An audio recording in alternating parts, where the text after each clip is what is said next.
Tema da mensagem de hoje, a passagem para o reino. Se você quiser ir abrindo aí em carta de Paulo aos Colossenses, capítulo 1, a partir do verso 13. Colossenses 1, 13.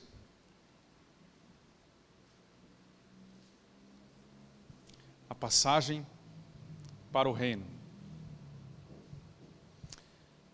A maioria das pessoas com quem eu converso, pelo menos, acredito que essa experiência seja sua também,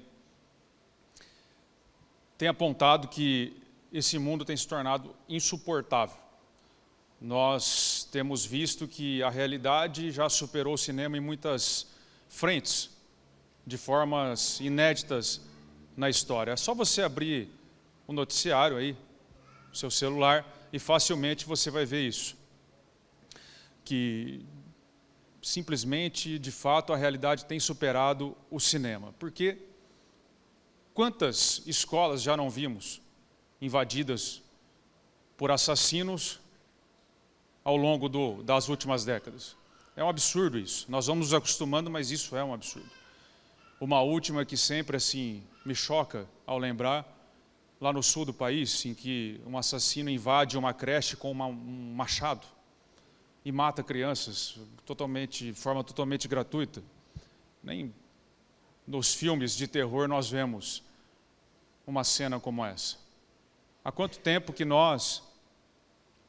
as nossas casas, já não se transformaram em fortalezas contra assaltantes? Não só nossas casas, né? A igreja também, porque a igreja também foi alvo de assalto essa semana, né? Tentativa de assalto na parte do fundo.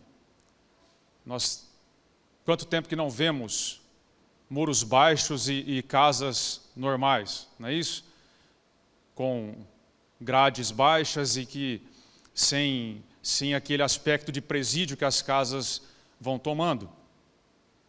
Quanto tempo que não vemos isso? Quanto tempo que nós vemos a corrupção no nosso país matar pessoas e mais pessoas de fome nas filas dos hospitais? Uma corrupção deslavada há tanto tempo. Nós estamos aqui no Brasil sendo assaltados há mais ou menos 500 anos. É algo impressionante. Como que nós somos assaltados durante todo esse tempo. Nós temos visto aí tragédias sem fim, tráfico humano, fome, corrupção. Nós temos visto escravidão moderna. Doenças, epidemias, pandemias que não têm fim. Tragédias ambientais de toda ordem. Enfim, um mundo que está em convulsão, um mundo insuportável. Há quanto tempo você não ouve uma boa notícia? Há quanto tempo nós não respiramos em paz? Há quanto tempo que o pecado e a morte invadiram esse mundo?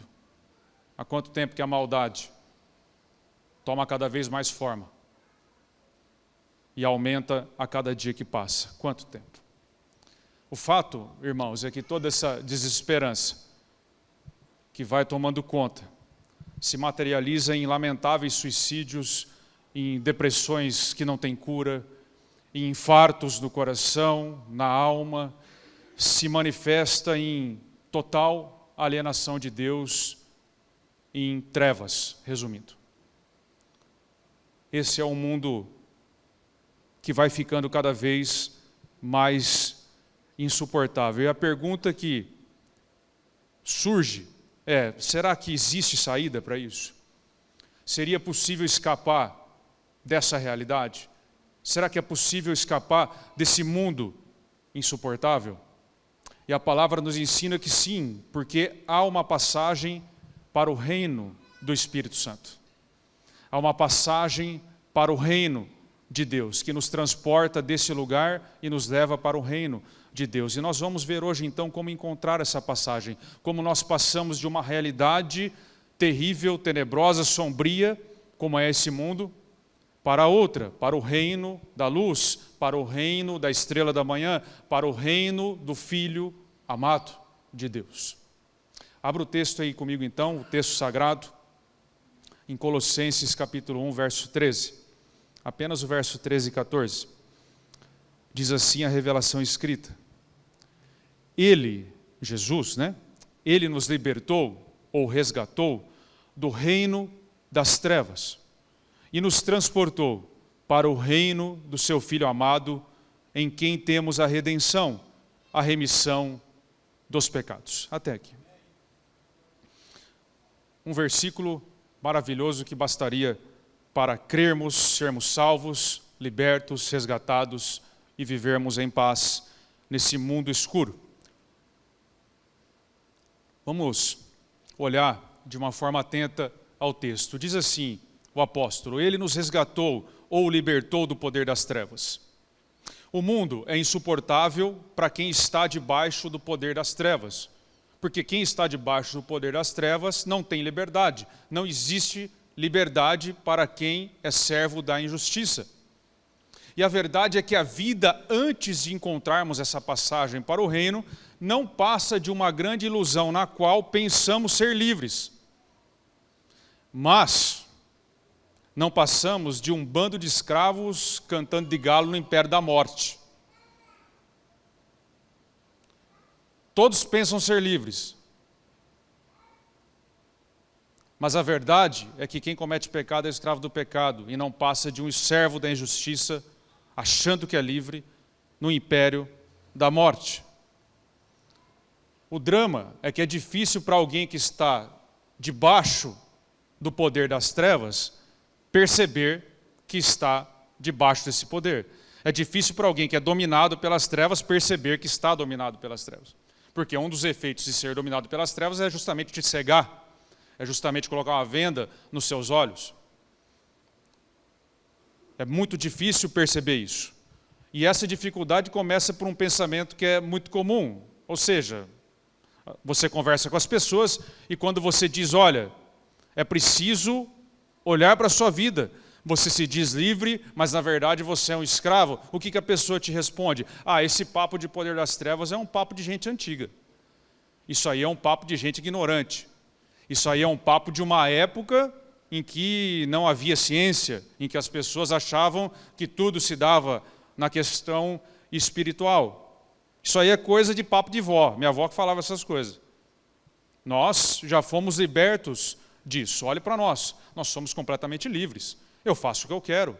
Eu tenho liberdade total. Eu sou dono do meu nariz. Ou seja, eu sou livre. Por que eu sou escravo? Por que você me fala de liberdade se eu sou iluminado pelo conhecimento científico?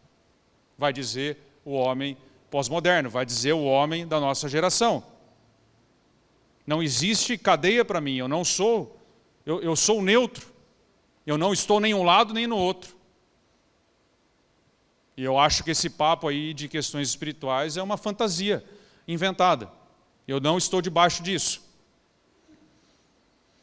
É a mesma coisa que alguém dizer que o sol não vai nascer e ele aqui realmente acredita nisso. Não muda nada dizer que não está debaixo de um poder e nem do outro. O fato é que estamos nessa realidade. E aí nós pensamos que isso é um problema apenas da nossa época. Você vai para a Bíblia e quando Jesus falou de liberdade para os fariseus, o que eles responderam? Por que você fala de liberdade para nós se nós jamais fomos escravos? Nós somos filhos de Abraão? Nós temos a lei? Nós jamais servimos a ninguém? Somos livres? Temos a lei de Deus? E Jesus responde, aquele que comete pecado é escravo do pecado. O pai de vocês é Satanás. Se vocês fossem filhos de Abraão, vocês fariam as obras de Abraão, vocês me amariam. Você percebe que o homem pós-moderno, ele foi cegado pelo seu orgulho científico, do conhecimento científico. E o homem lá de trás, o homem bíblico, foi cegado pelo seu orgulho espiritual. Ambos estão debaixo do poder das trevas, seja pela arrogância científica, seja por conta do orgulho espiritual que toma conta. Os fariseus, eles invocam Abraão. O homem pós-moderno invoca toda a ciência para dizer que não estão debaixo de uma escravidão, para dizer que são livres, para dizer que não estão debaixo do poder das trevas. Mas o fato é que todo homem está. Todo homem nasce escravo.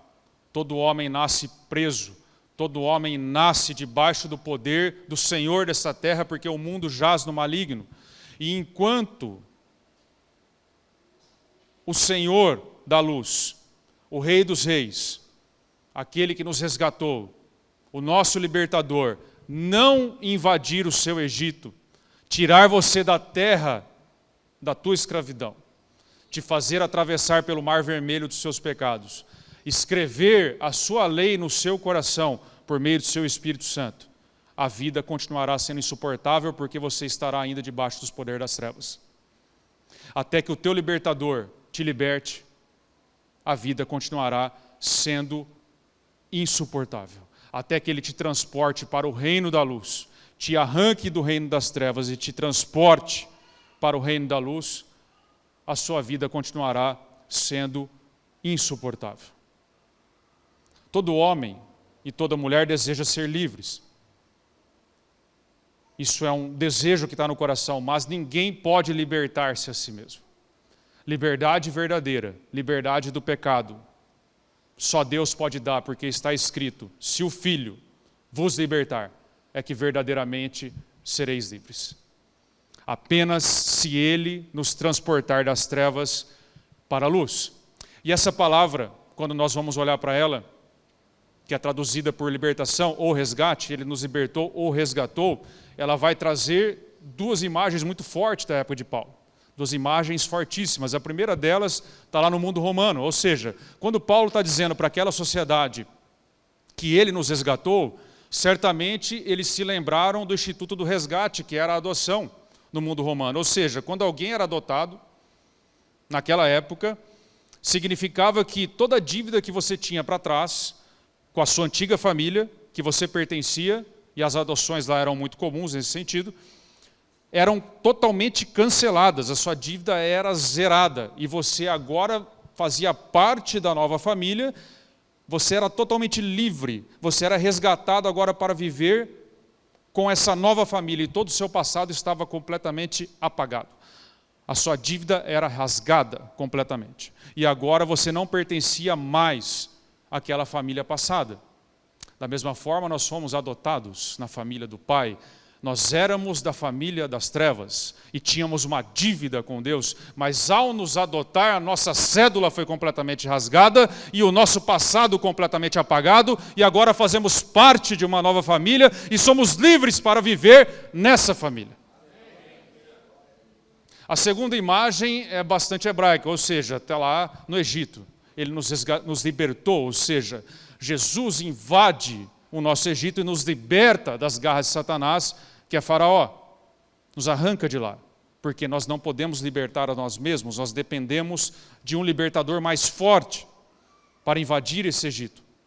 Ele nos tira do nosso Egito, da terra da escravidão, e nos coloca na terra da liberdade, como fez com os nossos irmãos no passado.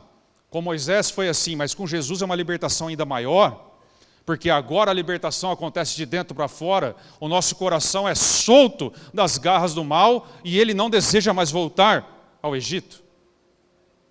Os nossos irmãos voltaram ao Egito em seus corações, mas quando o Espírito Santo de Deus os habita, nós não temos mais vontade de voltar para lá. A transformação é feita de dentro para fora.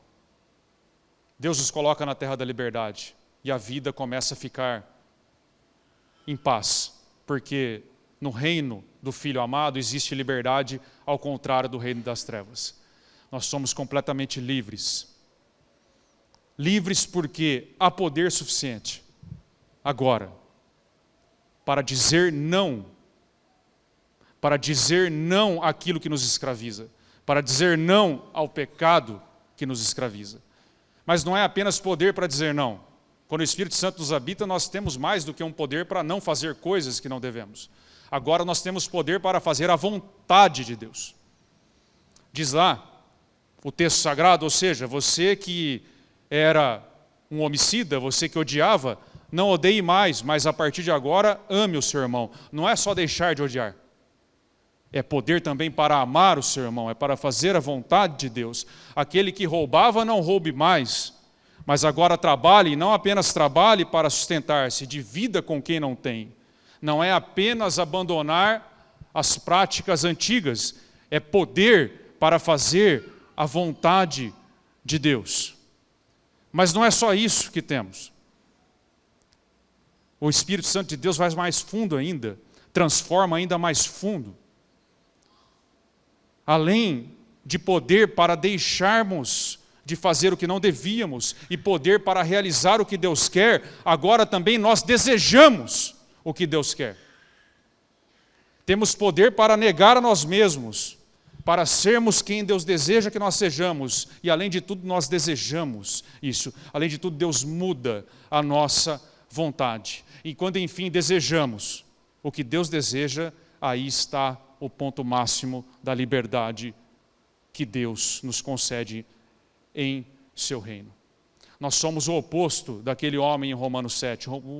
Paulo diz lá que havia um homem que ele desejava fazer o bem, mas tudo que ele conseguia fazer era o mal que ele tentava evitar. O bem que eu desejo fazer, esse eu não realizo, mas o mal que eu não quero é esse que eu faço. Maldito homem que sou, quem me livrará do corpo dessa morte? Jesus Cristo, para onde nós fomos transportados, o Rei que reina no reino do Espírito Santo.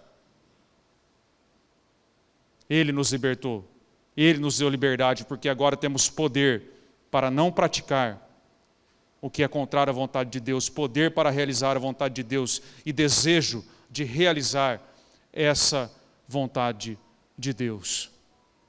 Esse é o ponto que vale a pena viver. Esse é o ponto da liberdade, que nós temos a certeza de estarmos livres de qualquer peso, de qualquer amarra, de qualquer tipo de prática que nos destrói. Onde há sentido e há beleza, é onde nós percebemos que de fato aquela vida abundante ganha forma que Jesus nos prometeu. É onde de fato realizamos a vontade de Deus e não apenas realizamos, mas desejamos em nosso coração o que Deus deseja. É nesse ponto em que nós oramos e somos atendidos. Porque desejamos e pedimos o que Deus deseja, a nossa vontade foi transformada completamente para orar de acordo com a palavra de Deus. Há poder para o povo de Deus ser feliz. Deus nos dá poder para sermos felizes. A palavra diz que não existe povo na terra mais feliz do que o povo de Deus. Porque somos livres das amarras do pecado. Somos livres de nós mesmos, da nossa própria vontade. Ele nos liberta de uma forma que nós não poderíamos imaginar. Há poder para sermos felizes nesse mundo insuportável. Nós não somos como aqueles que estão presos, nós somos arrancados das trevas e transportados para a luz. Se você me ouve essa manhã e percebeu que você está numa vida insuportável, se você viu uma fresta de luz, é para lá que você tem que correr, é ali que está a passagem para o reino. Você precisa correr para lá, você precisa entregar a sua vida àquele que pode te libertar desse poder. Se você já tentou de todas as formas libertar-se sozinho, saiba que será impossível, você precisa dele para te arrancar de lá. Não espere mais nenhum dia, entregue a tua vida àquele que pode te libertar. Segundo ponto, diz aí o texto, continua. E nos transportou para o reino do seu Filho amado. Então ele nos libertou do poder das trevas e nos transportou para o reino do seu Filho amado. Sabemos que esse mundo é insuportável de fato, mas Deus prometeu que o seu povo viveria no reino, teriam novidade de vida. Se é assim, a grande pergunta é, por que parece que tem alguns que, apesar de crer, parece que não foram transportados para o reino? Parece que ainda vivem como escravos? Seria a promessa de Deus falsa? Seríamos nós impostores que dizemos que temos uma promessa, mas na verdade não temos coisa nenhuma? Como que se explica isso? Como que a palavra resolve esse problema? Antes de mais nada, irmãos, é preciso compreender exatamente o que significa ser transportado para o reino, o que significa essa passagem para o reino. Nós temos que entender que o reino de Deus ainda não é físico. O reino de Deus não é possível vê-lo fisicamente ainda, é um reino espiritual, por ora. Ou seja, o que se vê do reino hoje A maior parte do que se pode enxergar do reino é a igreja. A igreja não é a totalidade do reino. A igreja faz parte do reino de Deus. O reino só vai se tornar minimamente visível quando a igreja se movimenta nesse mundo. Porque sobre a igreja o Espírito Santo já reina. O Rei dos Reis já reina sobre a igreja. Um dia reinará sobre todas as nações. Um dia o reino será completamente visível por todas as pessoas. Mas por hora, ele só existe na igreja. Por hora só se torna visível esse reino que é invisível se nós manifestarmos esse reino. Deus já reina em nossos corações. Um dia reinará sobre toda a terra. Atualmente, então, esse transporte, esse deslocar não é físico, é um transporte espiritual. Ou seja, quando você entrega a sua vida ao teu libertador, você é transportado espiritualmente de uma realidade para outra em seu coração. Você então passa a ser um membro, um cidadão desse reino que torna esse reino invisível visível na vida das pessoas. Em outras palavras, esse reino não é algo automático. Ele não existe de uma forma automática. O reino é de Deus, ele vai fazendo e tudo mais, e ele vai acontecendo. Ele só pode ser visto se eu e você o manifestarmos. Ou seja, é algo que de fato vai exigir esforço, diz assim a palavra. Desde os dias de João Batista até agora, o reino dos céus é tomado por esforço, e os que se esforçam se apoderam dele. Presta atenção. Desde os dias de João Batista, quando chegou o reino, até agora. O reino dos céus é tomado por esforço, e os que se esforçam se apoderam dele. Nós não vivemos a realidade do reino porque não lutamos por ele. O reino é estabelecido no esforço, não no conforto de uma poltrona. O reino de Deus foi inaugurado por Jesus. E quando Jesus veio inaugurar o seu reino nessa terra, ele não encontrou um território neutro nem vazio. Tinha alguém no trono desse mundo, chamado Satanás. O mundo jaz maligno. Quando nosso Senhor veio entregar-se na cruz, que foi um ataque contra as trevas, não uma derrota, ele não encontrou um território amistoso, amigável. Jesus encontrou forte oposição para implantar o seu reino. E ele lutou muito com lágrimas, suou sangue, entregou a sua própria vida. Não foi algo automático. O próprio Deus precisou descer para inaugurar o seu reino. Porque as coisas se complicaram na mão do homem lá no Éden. O primeiro Adão complicou as coisas. O segundo Adão teve que resolver. Nada é automático. Ah, Murilo, mas Deus é soberano. Deus é soberano, mas nada é automático. Tudo que Deus faz nos inclui. Deus não passa por cima da sua palavra, da sua justiça. A sua justiça é tão implacável que não poupou sequer o próprio filho. Deus não mela o jogo que ele mesmo criou. Ele vence segundo as suas regras. Ele vence de acordo com os princípios que ele estabeleceu. Deus é justo. Uma justiça implacável. Quando Deus chega aqui, ele tem que enfrentar toda essa oposição. Ele encontrou um Senhor que já estava aqui. O nosso problema é que nós achamos que Deus, o reino é de Deus, então Deus é soberano e ele vai fazendo o seu trabalho, e isso vai acontecer automaticamente. Nós ficamos pensando que o reino de Deus é uma coisa lá para o futuro, que Deus é o único responsável por implantar o seu reino, e enquanto isso nós vamos cuidando do nosso próprio reino aqui na terra. Nós vamos fazendo um reino à parte do reino de Deus. Enquanto Deus se preocupa com as coisas espirituais, nós temos que pagar o boleto no final do mês. Afinal de contas. Então nós não estamos muito preocupados com o reino de Deus, já que nós temos um boleto vencendo, e nós vamos colocando esse reino então em segundo lugar e não lutamos mais por ele, porque quando colocamos em segundo lugar, já deixamos de viver esse reino. E ao deixar de viver esse reino, ele não acontece, porque ele só vai acontecer se eu e você manifestar esse reino, porque Deus nos incluiu nessa obra. Ele não fará isso à parte do seu povo. É uma verdade absoluta. Deus já decretou na eternidade que o seu reino será estabelecido. Nada muda isso. A vitória é certa do Cordeiro. A questão não é essa. A questão é se você e eu queremos participar realmente disso. Essa que é a questão. A nossa preguiça não vai mudar o resultado da história. Aqui vai mudar a nossa história, a nossa preguiça. A nossa falta de vontade, a nossa falta de esforço por esse reino.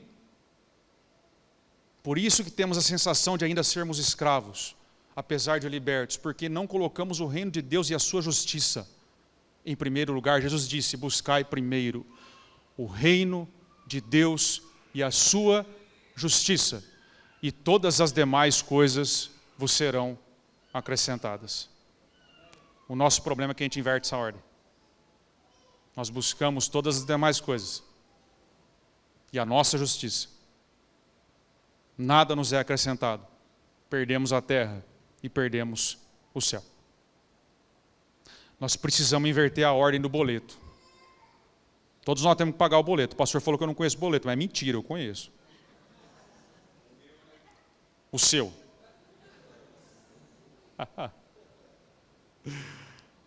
Nós temos todos que viver, mas em primeiro lugar o reino.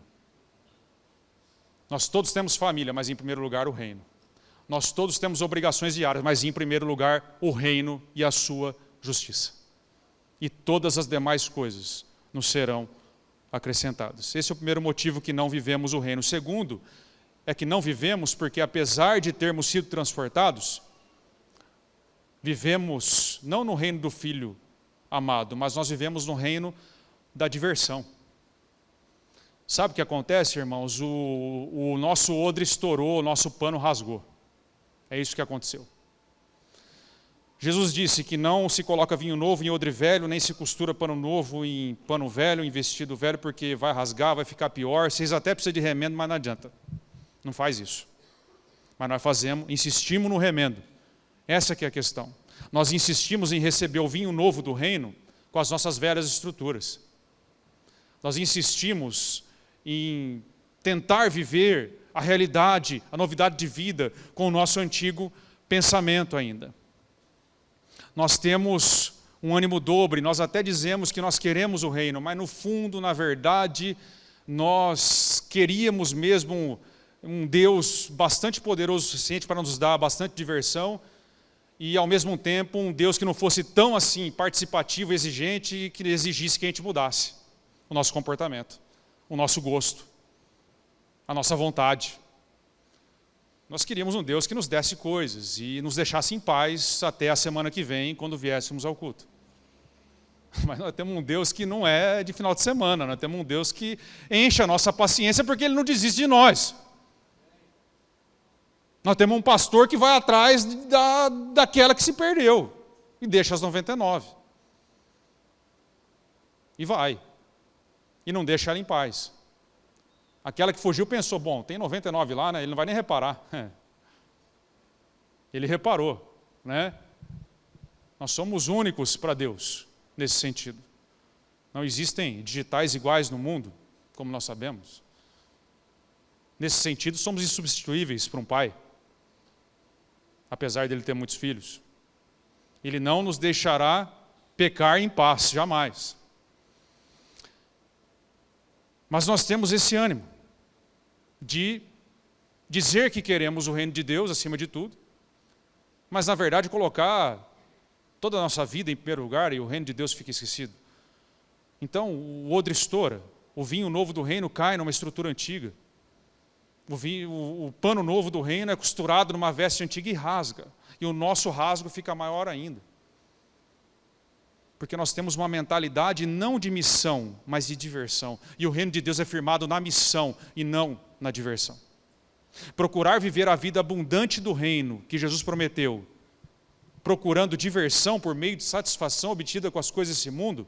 Então nós oramos a Deus para nos dar diversão, nos dar coisas, e achamos que isso é o reino. Fazer isso fará com que o odre estoure, fará com que a veste se rasgue. Nós precisamos de uma estrutura nova para vivermos o reino de Deus. Não cabe nos nossos conceitos antigos, não cabe no nosso sonho americano, não cabe em usar a nossa velha mania de usar Deus para prosperar nessa vida. Não cabe. Vai estourar, não vai funcionar uma hora, vai dar errado isso. Eu estava numa conversa esses dias, e perceba aqui, ó, a mentalidade desse cara, meu. Estava numa conversa esses dias, pessoal conversando, e essa pessoa estava sendo criticada porque ela não aproveitava a vida, apesar de ter condições. Ok? Então, olha, por que você não viaja mais, cara? Né? Por que você não vai comer assim em lugares melhores e tudo mais? Vai aproveitar a vida. Né? A vida é curta. Todo mundo cristão, tá? Todo mundo cidadão do reino. Ó, a vida é curta. Vê se isso é papo de falar, né? Que a vida é curta. Realmente, a vida é curta, mas esse tipo de papo não está na Bíblia. Na verdade, a realidade é longa, né? Já começou agora. Para quem de fato espera pelo reino de Deus. Já começou a viver a eternidade. Porque esse pensamento, vamos aproveitar tudo que dá porque a vida é curta, é pensamento de quem acha que a vida acaba. E tem que aproveitar tudo aqui para um dia ir para o céu. Isso é um contrassenso total do que Jesus veio oferecer, a vida abundante dele. Mas ele estava sendo criticado. Cara, você não tem um hobby, você não faz nada, você fica só enfornado dentro da igreja. Só servir, você precisa aproveitar a vida. Ele falou, cara, ó, nada contra viagens e comer bem e tudo mais, está tudo certo. Às vezes em quando eu faço isso mesmo. Mas perguntaram, mas o que você gosta de fazer? Ele falou, quer saber o que eu gosto mesmo? Eu gosto de ver o reino tomando forma. Rapaz do céu. Que resposta no meio de um churrasco, velho. Sabe aquela resposta que acaba com a festa? Olha como nós não estamos acostumados com isso. Faltou bater palma. Nunca vi um negócio desse. Que coisa maravilhosa de resposta. Cara, eu não tenho nada contra, mas o que eu gosto é ver o reino tomar forma. Ou seja, o cara entendeu, meu. Ele não tem a mentalidade da diversão. Ele tem a mentalidade da missão. Tudo que ele faz é preparar-se para a missão. Porque um soldado não se envolve com os negócios dessa vida, se quer agradar aquele que o regimentou. Um soldado vive a missão, em todos os aspectos. Ele não gasta energia à toa. Ele não vive em festa, se desgastando. Ele sabe que o tempo é curto. Ele sabe que ele precisa aproveitar toda a oportunidade. E mesmo quando ele vai se divertir numa festa, ele está procurando alguém para cumprir a sua missão. Mesmo quando ele está com a sua família, ele está cumprindo a sua missão. Ele não esquece da missão, ele não larga da missão. Ele está servindo, ele está num posto avançado, ele está numa terra hostil, ele não está no parque de diversões. Ele está implantando um reino que sofre oposição. Mas nós somos atropelados pelo reino das trevas, porque a gente se esquece aonde é que nós estamos nos metendo. Porque Jesus disse, ei que vos envio como cordeiros no meio de lobos. Rapaz, nós não deveríamos entrar nessa briga se não fosse para brigar. É um reino que precisa de uma mentalidade completamente nova. Que saia da diversão e vá para a missão, uma mentalidade que entenda que o reino é implantado com esforço, e os que se esforçam se apoderam dele. É preciso sair da diversão para a missão. A igreja precisa sair da mentalidade da diversão para a missão. Você tem a célula do amigo, que é para te lembrar que confraternização é célula e não é diversão apenas. É missão. É buscar o perdido. É trazer ele para perto de uma linguagem que ele possa entender o evangelho e trazer ele para a luz. Arrancar ele das trevas. Não serão apenas churrascos, salgadinhos. Tem isso lá, mas o que está por trás disso é a missão de buscar aquele que está perdido. 3. Segue o texto. Em quem temos a redenção. Diz assim então, né? Ele nos libertou, resgatou do império das trevas, nos transportou para o reino do seu Filho amado, em quem temos a redenção. Repara comigo que o mundo fica insuportável quando nós tentamos redimir a nós mesmos. Quando nós não abandonamos o peso do nosso passado. Quando não aceitamos o fato de que alguém é dono da nossa alma. Nós resistimos a isso. Repara comigo, é nítido que o mundo almeja, anseia por redenção. Dá uma olhada nos filmes. A maioria dos filmes fala sobre redenção. Ou seja, é sempre o cara que é muito pobre que vence na vida, é sempre o lutador que é mais fraco e vence o mais forte. Aliás, só no Encontro de Homens temos essa proeza, né? Citamos aqui toda a nossa pregação em cima do Rocky Balboa. Coisa linda, entendeu? Eu sou fãzaço, velho. Entendeu? Assiste lá, Rocky 1, 2, 3, 4, 5, 6, 7. Né? Vai aprender bastante sobre essas coisas. Estão entendendo? O Rocky é o cara mais fraco, pô. Ele não sabe nem bater, mas ele sabe apanhar. Né? E marcou, né? Porque o Luiz já citou também aqui no começo. Né? É inesquecível isso aí. Confessa seu pecado, você assistiu, né? Na Netflix ontem à noite. O Rocky Balboa, o Stallone, ele é um cara mais fraco que vence sempre um cara mais forte. É um cara mais velho que vence o mais novo, ou pelo menos empata. Né?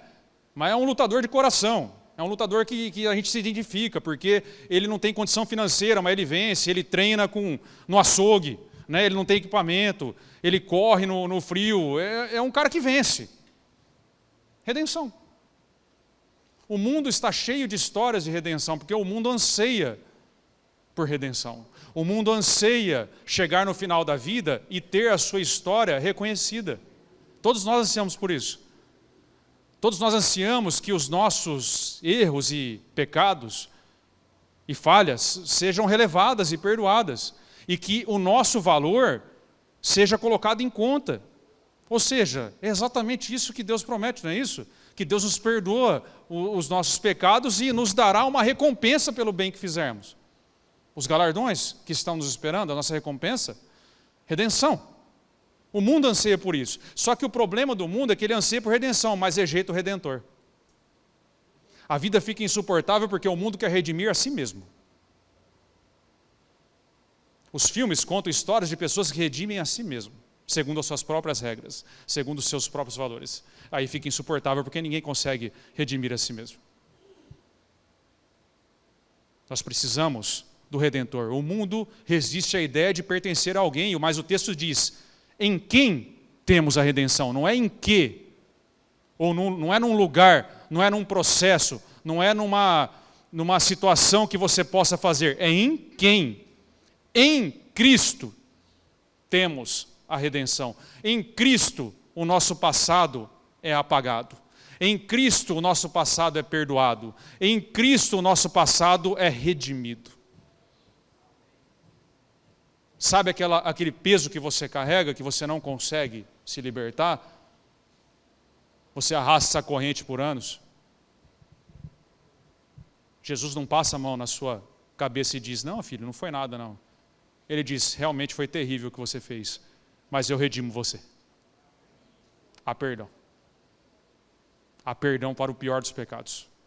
Há possibilidade de redenção. Ó filho, eu redimo você, eu arranco essa bola de pé do seu ferro, agora segue fazendo o bem, daqui para frente, para você ser recompensado depois.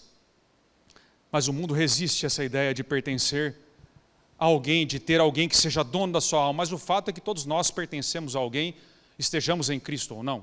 Todos nós adoramos a alguém. Todos nós temos algum ídolo. A verdade é essa, antes de conhecermos a Cristo. Todos nós. Ou se serve ao dinheiro, ou se serve ao poder, ou se serve a um hobby, ou se serve a si mesmo, ou se serve à sua própria família. Não interessa. Todos nós pertencemos a alguém. Alguém é nosso dono. E geralmente é aquilo que amamos, que colocamos o nosso coração diante daquilo. Somos assim. O ser humano é assim. Pertencemos a alguém por mais que neguemos isso. Nos colocamos de joelho diante daquilo que mais amamos sempre.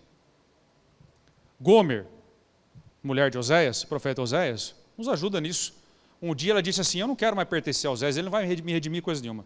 Eu vou embora, eu vou redimir a mim mesmo. Eu quero criar minha redenção, eu vou viver minha vida, eu sou dono do meu nariz. E ela sai de Oséias, da casa de Oséias. Era casada com ele, sai da casa de Oséias. Só para encurtar a história, resumindo a situação, como que acaba essa história de Gomer? Termina redimida por Oséias.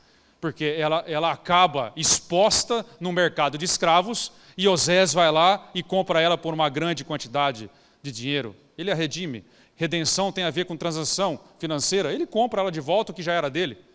Não sei se te lembra alguma história de um Deus que encarnou e teve que dar um preço muito alto para comprar aquilo que já era dele.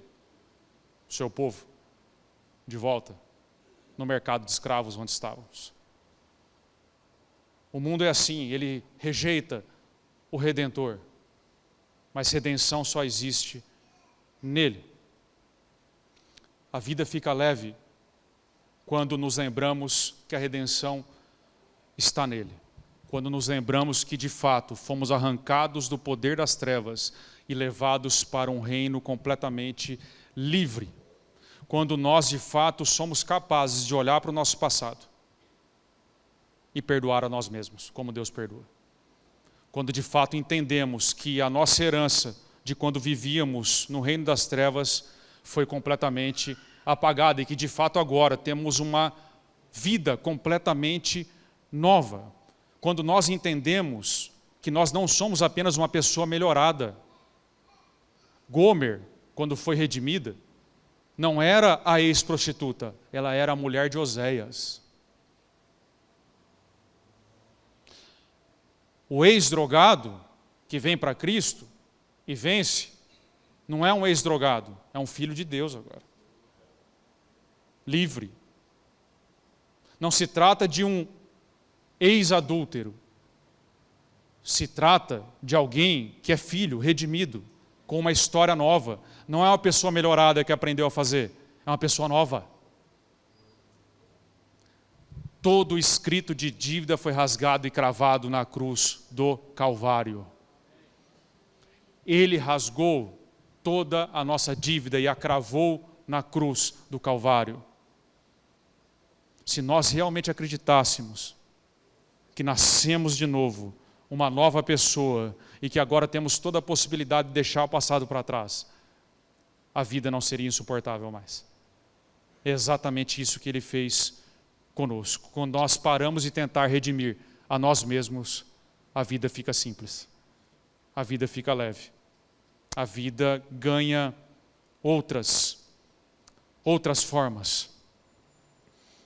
Deus está nos chamando para deixar o nosso passado, para que nós possamos construir esse reino, um reino que não tem fim, um reino em que os sonhos não acabam, um reino em que as histórias todas que você não conseguiu realizar aqui serão plenamente satisfeitas naquele lado de lá da ressurreição, naquele lado de lá do reino, na presença de Deus, onde não haverá mais morte, nem choro, nem dor, nem noite, porque todas as coisas já passaram. Agora Ele enxugará dos nossos olhos toda lágrima, porque a dívida foi completamente rasgada. Não devemos mais nada. Estamos livres para vivermos a vida que Deus tem para nós. Estamos livres, inclusive, do peso do nosso passado, que muitas vezes nos atormenta. Ele nos redimiu de toda a injustiça. E por fim, em quem temos a remissão dos pecados? Então Ele nos transportou do reino das trevas para o reino da luz, em quem temos a redenção, em quem temos a remissão dos pecados. O mundo se torna insuportável quando fingimos que não existe pecado no mundo, quando fingimos que não devemos nada, quando colocamos Deus no banco dos réus. Sabe o que acontece com o mundo, irmãos? O mundo pensa que se livrou do pecado cientificamente. Então, porque nós evoluímos de forma científica, nós pensamos que conseguimos matar o pecado por conta da tecnologia que criamos, o que é uma grandíssima mentira. Nós não conseguimos fazer isso. Nós negamos que estamos no banco dos réus. Pior do que isso, nós colocamos Deus no banco dos réus. Porque a pergunta do ímpio é mais ou menos assim: se Deus existe, então por que tem mal no mundo? Se Deus existe, por que criança morre? Se Deus existe, por que tanta tragédia? Se Deus é bom, por que as pessoas sofrem? Percebe que Deus fica no banco dos réus? E isso são perguntas excelentes, né? Será que realmente Deus fez assim? Será que realmente Deus disse isso? São perguntas extraordinárias, feitas originalmente por uma serpente. dizia o professor Lennox,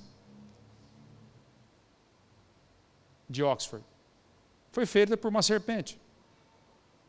Quando nós colocamos Deus no banco dos réus, colocamos em dúvida, somos como a antiga serpente. O homem moderno insiste em dizer que exista uma dívida diante de Deus, porque ele se sente muito livre. Só que o que é engraçado é que ao mesmo tempo em que ele nega que exista uma dívida, ele não consegue viver em paz. Ele não consegue explicar porque ele carrega um sentimento de culpa e inadequação no peito. Ele não consegue explicar porque ele tem tantos vícios, ele não consegue explicar porque ele não dorme à noite, ele não consegue explicar porque é tão ansioso assim, ele não consegue explicar porque não tem esperança, ele não consegue explicar nem porque ele faz o que ele faz, ele não consegue explicar nada, porque ele é tão escravo assim, se dizendo livre, da própria vontade. Ele não consegue. Mas a verdade é que por mais livres que sejamos, que nos declaremos ser, existe um sentimento de culpa que não sai. Aí o que a pessoa faz? Ela vai lá e coloca a culpa na igreja, que foi a igreja que criou a culpa no mundo. Fomos nós quem, com o nosso moralismo, fomos lá e criamos uma série de restrições e reprimimos as pessoas então. Então o culpado agora é a igreja. A mesma coisa que culpar o médico que tira a radiografia.